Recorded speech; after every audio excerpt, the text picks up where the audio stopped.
Time and time again, Dante Moore coming up clutch in a game. This time, 8 minutes to play to Malik Benson. Makes the grab and races 64 yards for the touchdown to put the game out of reach as Oregon beats rival Washington on the road 26-14 to earn their 12th straight road win. And that is back-to-back wins over their rivals out of Seattle. This Big Ten on CBS Postgame Report is presented by Belfort Property Restoration, here with Richard Johnson and Beanie Wells. And Beanie, we have seen it time and time again.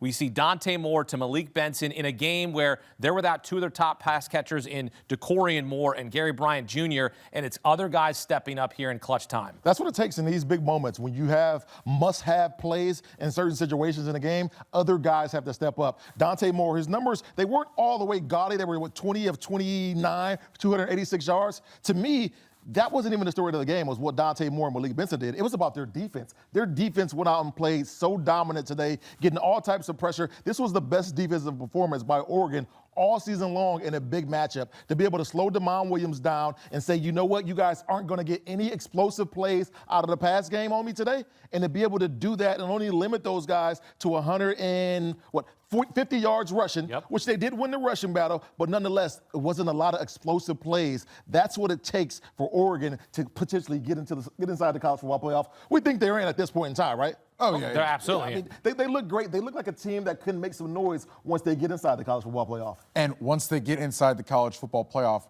with their best guys, the time between now and, at earliest December 19th when they would play in the college football playoff is huge for them. It's huge for them to be able to get their best guys healthy, their best pass catchers healthy. You didn't get a ton from Kenny Sadiq in this game either for Oregon, but I don't say that to denigrate Kenny Sadiq.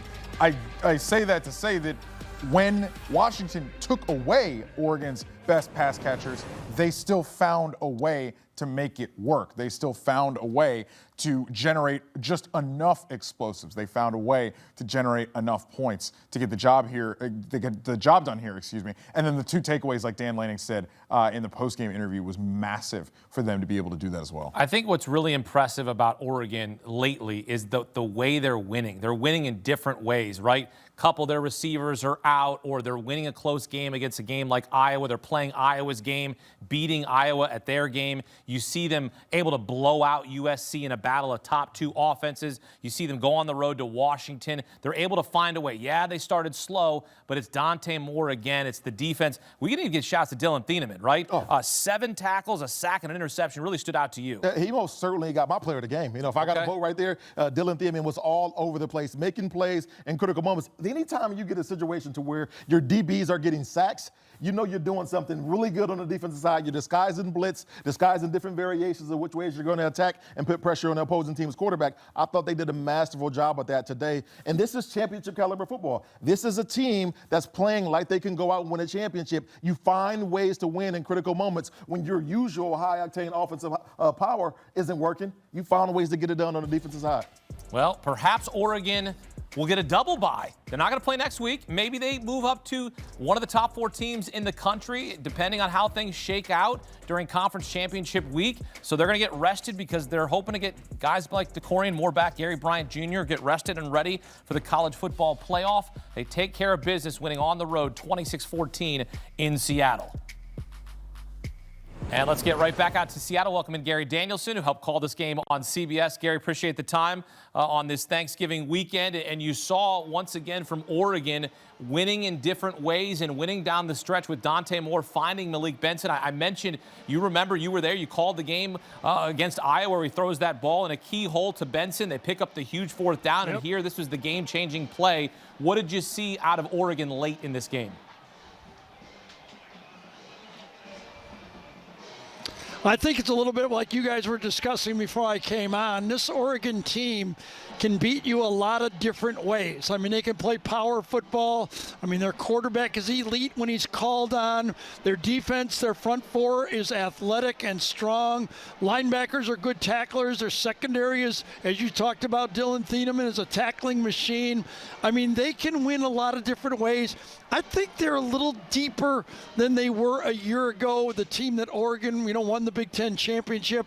And remember this. All 4 teams that got a bye last year lost in the playoffs when they played their game. So I think Oregon will be just as happy to have a home playoff game rather than the bye. They had that last year, and it didn't work out so well for them.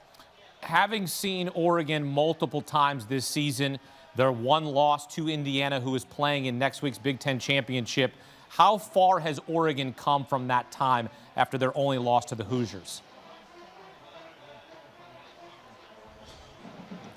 Yeah, I thought Oregon was a really good team last year. I'm not saying that. I'm just saying I thought they were a little more finessey in their style on offense. Dylan Gabriel throwing a lot of bubble screens. He had to be accurate short. They did not go downfield as much with their passing game. I think they're a little more dangerous in how they attack you this year. Their offensive line is very strong. I like this team a bit better than last year's team if now they need their other 2 receivers back, DeCorian Moore, Barnett.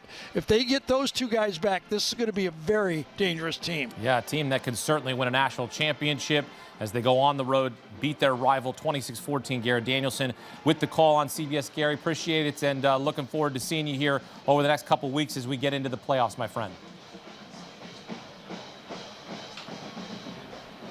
You got it. Thanks, guys. Oregon on the road in Seattle as they finish up their regular season and go 11-1. They will be into the college football playoff. Where they will be seated, that remains to be seen. We'll have our rankings on Tuesday before Selection Sunday, next Sunday.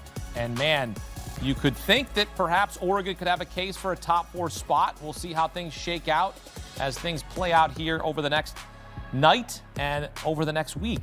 And we'll see how conference championship weekend plays out as well, because Oregon's going to be watching and waiting to see where they end up. Most surely they will be playing a home game if they do not receive a bye, sitting at home in Eugene, where they have been excellent this season. Excellent on the road as it continues. 12 straight road wins for Oregon, longest active streak in FBS. You said in past matchups you've had nightmares about it. You're going to dream well tonight? Yeah, absolutely. We talked about being the villain this week, and we got to put our mask on and go into somebody else's territory. Our guys did that today.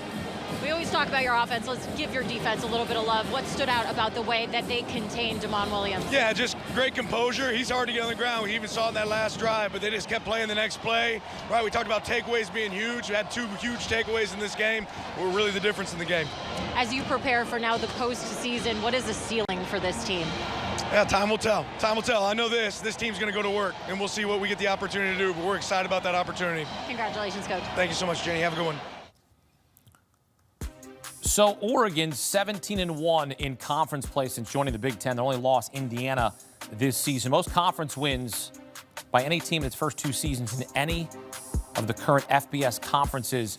And for Dan Lanning, just continues to win. Now 46 wins, tied with Chip Kelly for the most wins in the first 4 seasons as an FBS head coach over the past 50 years. But most importantly, he wants to win the big one. And if you ask him what his ceiling is, what the team's ceiling, it's winning a natty and bringing it home to Eugene. Time now for the Belfour Player of the Game, presented by Belfour Property Restoration. And look, you could go offense, you could go defense, because they found a way on both sides of the football, limiting Washignton. Beanie, who's your player of the game? You know, you can go so many different ways, like you just said. I thought about putting the kicker in there. He went 4 for 4 Yeah, today. Atticus Gotta give Sappington, Atticus some one of love. the great names in all of college sports. No question, but I got to give Dylan Thiemann my player of the game. Absolutely. He was all over the field defensively, 7 tackles, had a sack, had a key interception late in that football game. He was a key component to them winning this football game, especially late in the 4th quarter. Got to go to defensive back crew right there. I'm going to take Malik Benson. At the time that Malik Benson broke that game open there, it's a 1-score game. Washington, that crowd's getting revved up. You're starting to think, man, is Oregon getting tight here? Is Oregon going to give this game away? And they find a way to make a play. They got injuries in that wide receiver core, but Benson today, huge. It was just a massive play, and it won him the game. Had over 100 yards receiving, again, coming up clutch like we saw in that win against Iowa. And here we are, Oregon, 11-1 season, now awaiting their fate in the college football playoff. For Dan Lanning and the Ducks, that is now 17-1 in conference play since joining the conference. Only lost Indiana this season, who will be playing for the Big Ten championship against Ohio State next Saturday.